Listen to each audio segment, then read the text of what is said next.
Good morning, everyone, and welcome to our session today.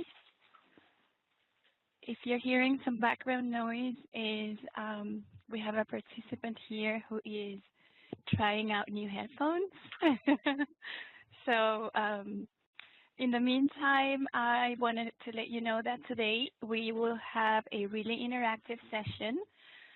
We have planned for work in pairs, and then and depending on how many more people join us today, maybe work in groups of 3 or pairs, and then we'll get back together and share as a whole group.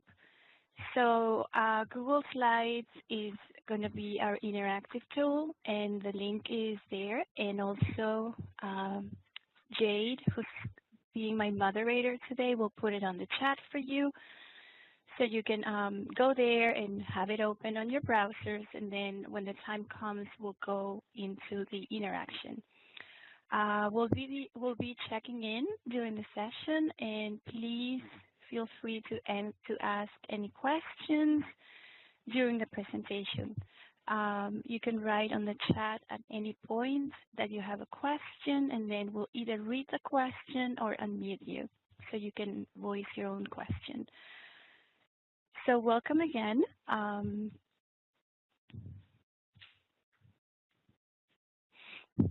then let's start.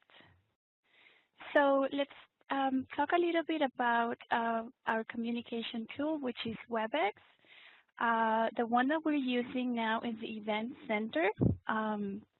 We use this one because it allows for a larger group. However, when you're having a class with your class, you will be using the Training Center, and you can also use My WebEx for one-to-one sessions. So we are modeling most effective practices using the communications tool as we deliver our presentations today. So like I said before, Jade is my moderator. She'll be communicating with you via the chat. And she's like your personal concierge in the sense that she will be unmuting and allowing you guys to participate whenever you're ready. I'm your presenter today. And then I can share my screen and I can speak freely. And then as participants, you can always chat with each other. You can chat with a moderator, or you can chat with the whole group. And of course, we will unmute you when you're ready to speak.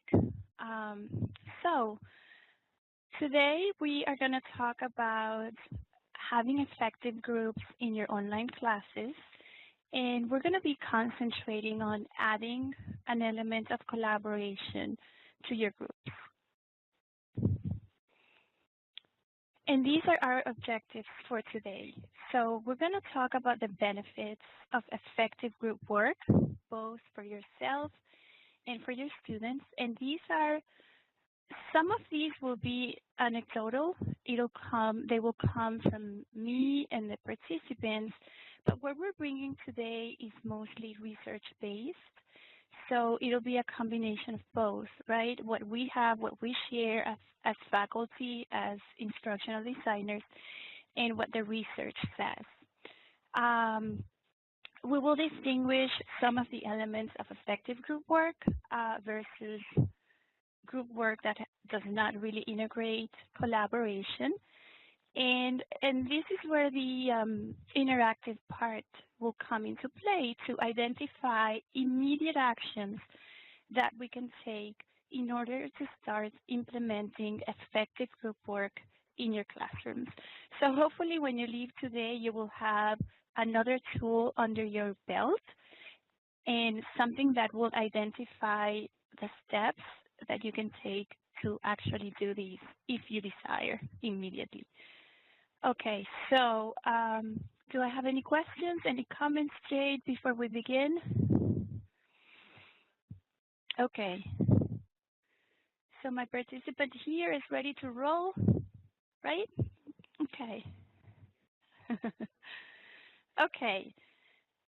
I have always been interested in group work. I have done research in what used to be called comparative learning, which is a terrific tool um, for the language classroom because it allows simultaneous collaboration, and that's huge in the language classroom. Because you want to have your students interacting simultaneously, and that doesn't really happen unless you do something very, very intentionally. So I started researching and using comparative learning strategies in my classroom some time ago, a few years ago. And then I did a presentation last year, and then for this one, I went back to the research, and I found that no matter how much time goes by, this continues to be a challenge, not only for us, but also for our students. And the funny thing is that even though it is a challenge, the students of today expect to be taught the skill. And they do that because first, they're not really as willing as they were before to sit through long lectures. And second, because they know this is a skill that they will be required to have as they enter the workforce. So you don't have to take my word for it. And I will bring one of my research elements today. This is something I got from Contact North, which is a distance learning, education, and training network developed in the province of Ontario in Canada. And what they do is they make sure that students have full access to bilingual programs in the region. So I'm going to read a quote from that resource. So more students are seeking programs that offer knowledge and applied workspace skills, as well as high-level skills in group work, communication, and project leadership. So again, it's always relevant. It's also one of the key skills in the framework for the 21st century learning. And this is a unified vision for learning that integrates not only skills and knowledge, but also the services that will be required to produce the kind of learning that the students will need in today's world, a world that is always changing and very fast-paced. And as you can see right here, collaboration is at the forefront of these skills that our students are expected and expecting to be trained at. So, because we are teachers and because we face our students in our classrooms, and yes, we want to prepare them for the workforce, we want to prepare them for what's coming, but let's not forget about the pedagogical aspect of what we're trying to do with our students in our classroom. So these kinds of group work activities allowed your students to actually rehearse the skills that they're learning as they're doing it, as they're actually completing the activities. So they get to practice and rehearse those very difficult social skills, right? Things like leadership, respecting each other, communicating effectively with each other, handling conflict, managing our differences in our style. So these are all skills that need practice, right? And then things like cultural competence. They will be for sure working with people from different backgrounds, people with different accents, or people who have come from other languages, right? So that is going to be important. Also, time management and organizational skills. From experience, we know how difficult it is to have a time for our students where they will meet simultaneously, especially in today's fast-paced world. So all of these things will get to be practiced together with technology. Not everybody has the same level of command and comfort when it comes to using technology. So some of our students will be able to mentor and, coach other students as they get together to solve problems. And at the same time, there's that underlying set of skills that we want our students to practice, right? Relevant, discipline-relevant content, discipline-relevant skills. Like, for example, if you're teaching language, your underlying skills will be your communication skills. And, of course, all the background knowledge. So a lot is taking place, a lot is happening as your students set out to do group work. So one of the articles that I read as I was preparing for this presentation has this really interesting quote. We learn better when we share our ideas with others. When we have to articulate those ideas, have others bounce ideas back to us, and try to justify claims or statements we're making. So like I said before, there is more to group work than the fact that students will be required to do that when they graduate. Right now, when they're with us, like I said, there's a lot going on. So yes, we said this is challenging, and I know from working with faculty and from being a teacher myself, we need our students to buy in. We need our students to actually understand why we're asking them to do something that makes them uncomfortable. So one of the things that we should make very transparent to our students is that this is a real life skill that they're getting and that they're practicing. And then the key question is, do you want to learn this now or later? And when I say now, I say, do you want to learn this now when there's a safe environment where you can actually make mistakes and it's a low stakes environment, when there is enough practice that has been scaffolded into your learning so you'll have multiple opportunities. So when we articulate this in these terms to our students, they actually see the reason why we are asking them to do this. And also, like when we were talking about those skills, technology skills, communication skills, cultural awareness skills, these allows them to identify their gaps and limitations, and then they can actually take control of their own learning and see where they need to do or put some extra work. So a lot of reasons when it comes to our students, if we really communicate to them the why, which is really important. And then there's also us, right? Why should I do something that makes my students uncomfortable? Why should I do something that will require extra work or will require me to change the way I do things? So from the practical level, it really does cut down on grading time because it is an internal peer review mechanism. So some of the feedback, some of the reviewing would not come from you. And if you train your students well, if you have very solid rubrics and your criteria are very clear, your students will be able to do a lot of the professoring, a lot of the feedback, instead of you having to do all of that. So this constant review will enhance not only the final product, but it'll also make up for a better process, a process where there's constant communication back and forth. And definitely is a robust active learning and one that is student-centered.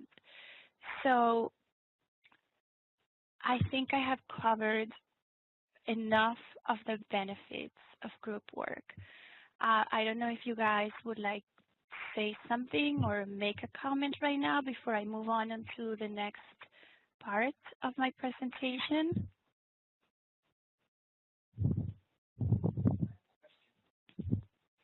Okay, we have a question here. Mm-hmm. Mechanism and how that works. So, if you establish checkpoints along the process, and you have an expectation that you have shared with your students about what should happen when your students reach that milestone, and then at that point, either yourself or any of the group members give them feedback, then you're embedding into the process a mechanism of internal review. So like I said before, it's basically making sure that you're not the only source of feedback and that they get feedback from each other. It's basically a matter of structuring that feedback process. Okay. All right. So a different kind of activity, right? And I would like to share a very interesting video. It's called the Liberated Classroom. So we'll go to the video and then we'll talk a little bit about it. It's only a couple minutes. So I have to get out of my screen right now. All right, so can everybody see this? Jade, we're good to go? Okay. Okay, yes. Judy, you have a question? I was just going to make a comment about something you had on the last screen about the layered expectation, and it seemed like it the question that I think Ed had, the layered reviewing, where they work together to pull together the end result with the guidance, layered reviewing. Yes. Absolutely. Am I unmuted? Yes, absolutely. It really ties in with that. So the people you were watching on this video, one of them is Henry Lipmanovic, and I'm sure I'm getting his last name. He is one of the directors of the Liberating Structures movement, and I'll talk a little bit more about that when we get to that slide. And the other person he was having this conversation with is Dr. Advin Signal, who is professor of communication and the director of the Social Justice Initiative at the University of Texas in El Paso. And this is included in my resources at the end today. At the end of the presentation, you get a detailed list of all these resources. So I'm going to skip a few. Joe asked, is there still a place in this framework for lecturing? Great question.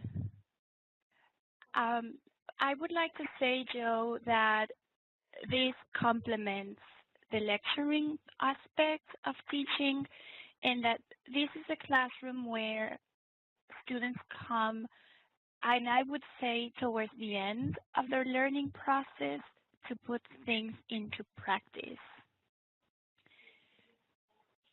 Lisa, go ahead.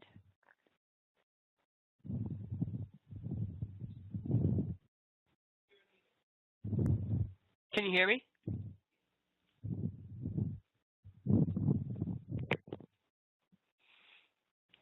Can you hear me now? Oh, good.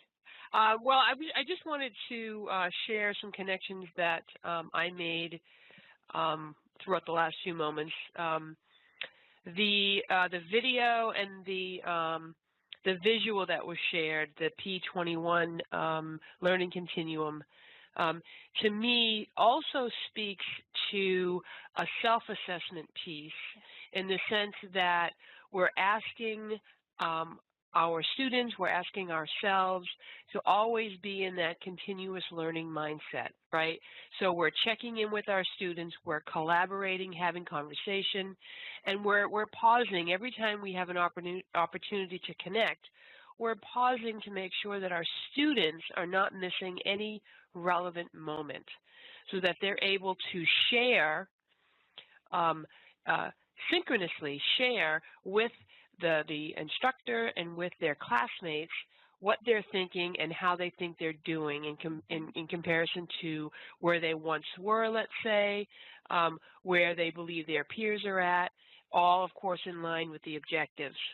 I think it just, the synchronous piece to all this is key, right? The live interaction is key to all of this learning, and it really does break down the walls and provide, a learning that is not isolated. Absolutely. So, so again, this is that internal peer review mechanism that we're embedding into everything we do regarding the group work. So I'm going to have to skip a few of my slides because I really want to get to the meat and potatoes here. I really want to start interacting. And for this, I brought today a liberating structure, right? So these are micro techniques that can enhance your teaching, that are extremely easy to implement, and that are very easy to replicate. So what we're going to do today, I chose the one called the 15% solutions. And like I said at the beginning, all of these resources you're going to get them. And I can send a copy of the presentation if you guys want so that you can see the slides that I had to skip. So what we're going to do right now, we're going to actually practice what this is all about. So we're going to have 3 minutes to individually answer a question that I'm going to give you momentarily. Then we're going to work in groups of 3 on the slides that we have created. And I wanted to go back to Lisa. If real-time interaction is wonderful, but you can actually do this in asynchronously. So depending on the kind of setting that you're working with your students, you can actually do it that way. And then we'll come back and share. So the question today is, what is your 15% solution? And the issue that we are dealing with today is implementing group work in your classrooms. So what I want to do right now, I want you guys to follow the link I gave you at the beginning, and let's meet in our Google Slides, and I will tell you exactly what to do. So if you open your Google Slides, which are these slides, you will see something like this. So what is your 15%? I want you to identify where you are right now with the resources that you have. What can you do to start implementing group work effectively in your classroom? So don't write anything, just not on the slides right now. This is individual. So let's give it some 3 minutes so you guys can start identifying and making a list of what your immediate contributions could be. What is it that you have within your means this very minute to start working in creating effective group work in your classrooms? So I'm going to set my timer for 2.5 minutes, starting now. Don't worry about the slides yet. Let's do this individually first.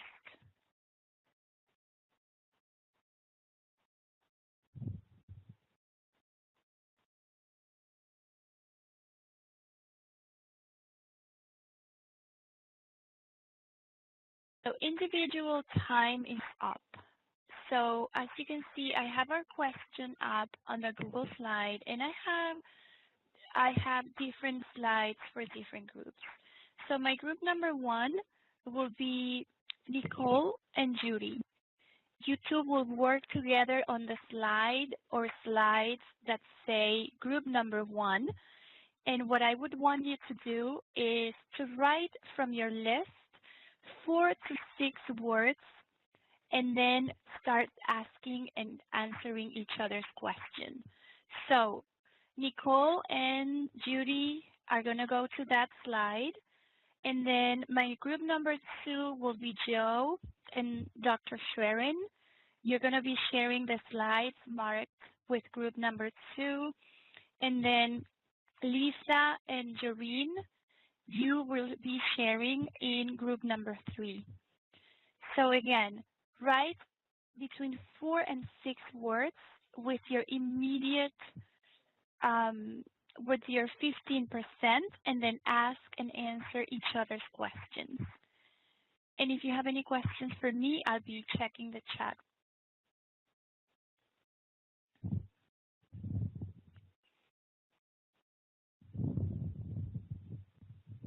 I'm at the chat if you have any questions.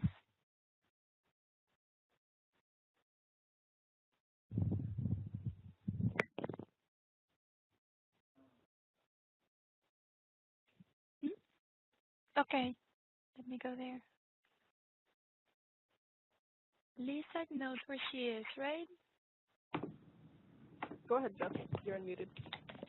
Hey, sorry, I think I already got this question answered, but it's group 2, right? Yes. I'm in? Okay. Yes. Okay. Thanks, Jeff. Thanks. And Joreen as well. Joreen is 3. Okay. Joreen, you're unmuted? I don't know. Can anybody hear me? Yes. Oh, good. Okay. I'm a little confused here, but I'm in group 3. Yes. What do I need to do now? I put in a couple things, but Yeah, we're going to have a couple more minutes so you and Lisa, within your own slide, can clarify if each other's questions. How do we do that?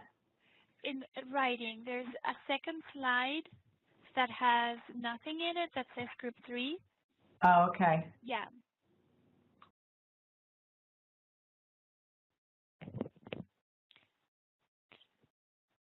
Okay, so another minute.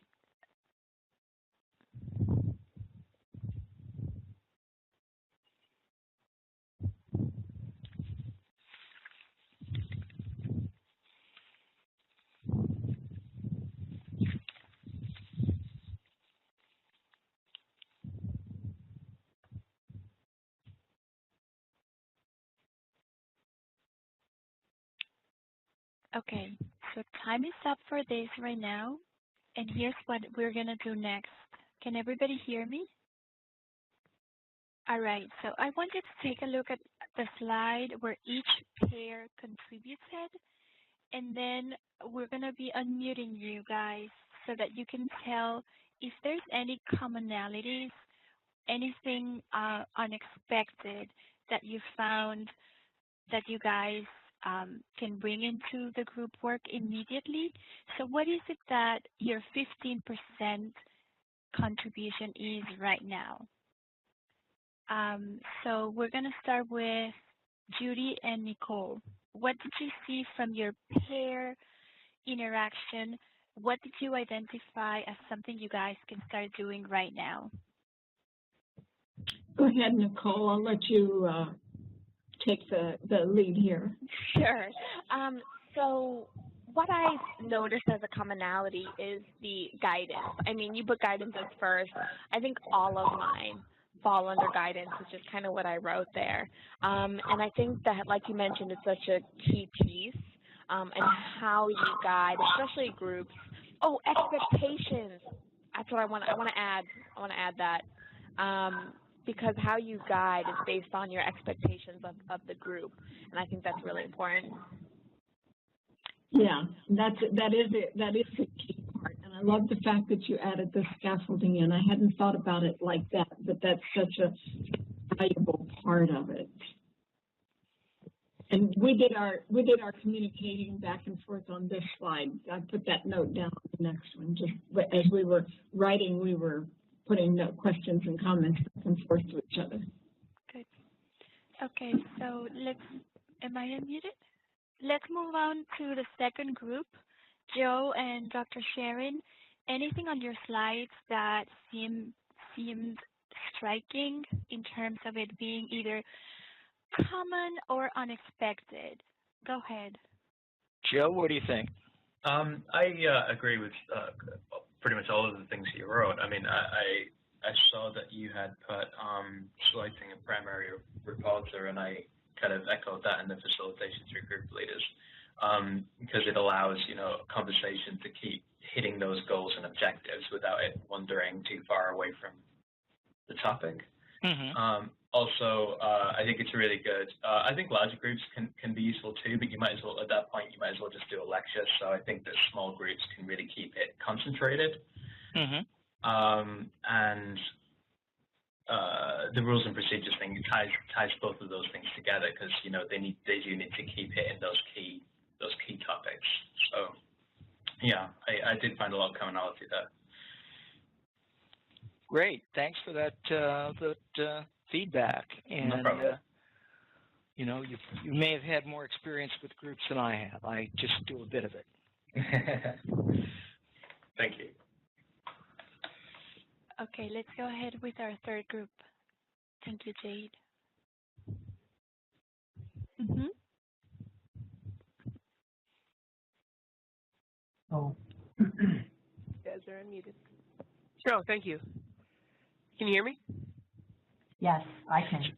So great. We were talking about flexible grouping and how we can, based on what we know of our students as we move throughout the course, we can alter the groups to allow them to get a different, sort of more of a diversity throughout the entire course. We also talked about folks dropping out of the course and you know, the obstacles that can cause. But that's all a part of the flexible grouping. And, you know, it's really important that our flexible grouping stay very strategic, so that when we place students together, we're doing so for a very good reason, whether it's ability level, maybe it's experience, you know, the track that they're on in terms of the program that they're in, yeah, interests.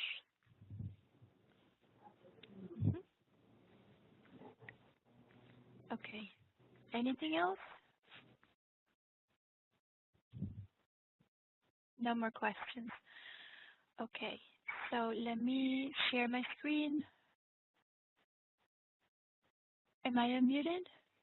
Yes. Okay, so the beauty of this structure we use today is that it allows us to tap into unknown resources or resources that would otherwise go unnoticed.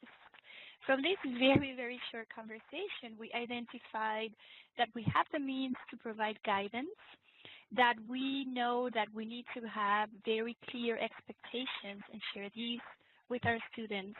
We know we can set up groups at large or small. We know that we can appoint leaders in our groups, and we know that flexible grouping is something that has been a most effective practice for us. And we also know that we want to be strategic in how we group our students when we set out to do group work.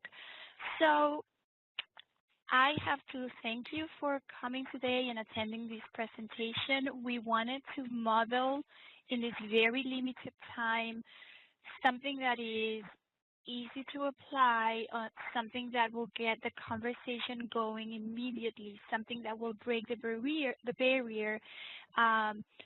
So our intent today was, as the presentation ends, that you will leave with a feeling that, oh my God, I can do that, and I want to do that. And unfortunately, time is up. So today we reviewed some of the benefits of effective group work, both for yourself and your students. We distinguished some of the elements of effective group work, and we did that also from our interaction. We assessed our role in a more student-centered setting. Everything that we saw in the video, stop being the sage on stage and allowing our students to take that role, sharing the role of the facilitator with our students. We identified and shared our 15%. These are immediate actions that we can take as of today if we want to. And then I am a firm believer of starting small. Start with something that comes to you. Start with your 15%. There's no reason why. There's nothing stopping you once you identify that you have the capability.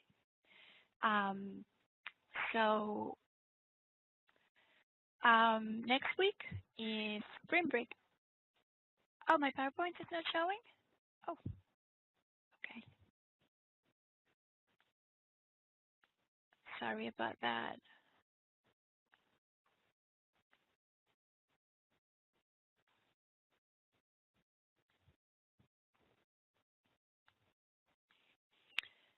Okay, so we just went through our summary and then our coming attractions. Next week is spring break, so we wish you a very happy and restful spring break. On March the 12th, we'll be doing establishing an engaging presence, in our video production crew will be here to talk to you about video and how it is the key to effectively engage your students. And then on the 19th, we'll have another eye-opening session with our friends from the library, more resources for our e-faculty. So again, thank you very much for your time and attending today. It has been our pleasure to have you as our guests today. Thank you. Thank you, sir. Thank you so much.